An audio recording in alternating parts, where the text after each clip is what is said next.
नीलो ग्रहको सुन्दर जंगल, शान्ति र प्रेमले भरिएको संसार, सबै खुसी थिए। अचानक आकाशबाट दुश्मनको जहाज आयो। गाउँमा हमला सुरु भयो। भविष्यमा पृथ्वीका मानिसहरू नयाँ ऊर्जा खोज्दै पाण्डोरा ग्रहमा पुग्छन्। त्यहाँ नीलो रङ्गका प्रकृतिसँग जोडिएका नाभी जाति बस्छन्। जेकले नाभीको संस्कार र प्रकृति सिक्छन्। म यहाँ सिक्न आएको छु। उनीहरू बीच माया पनि बढ्दै जान्छ। खान चाहन्छु। म पनि तिमीलाई माया गर्छु।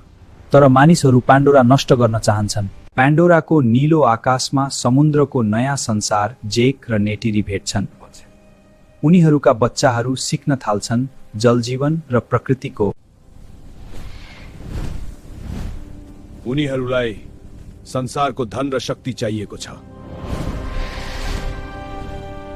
मानिसहरूको हमला शक्ति र गतिले भयावह हुन्छ।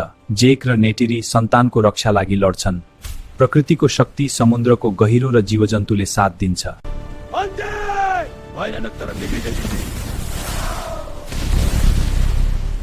हामीले जित्यौं नेतिरी। हो, अब हाम्रो घर फेरि शान्तिमा छ। अन्तिम भिडन्त भयानक तर नाभी विजयी हुन्छन्। मानिसहरू हार र ठूलो युद्ध मानिस र नाभी बीच हुन्छ। प्रकृतिले नाभीलाई सहयोग गर्छ।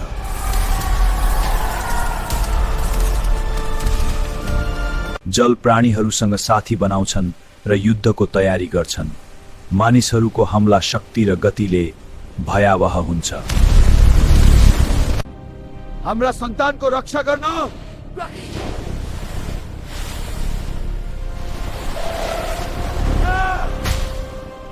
पाण्डोराको जीवन अघिल्ला भन्दा अझ सुन्दर र सुरक्षित हुन्छ। जेक र परिवार प्रकृति, प्रेम र साहसको प्रतीक हुन्छन्। यो कथा समाप्त, तर पाण्डोराको सपना अनन्त।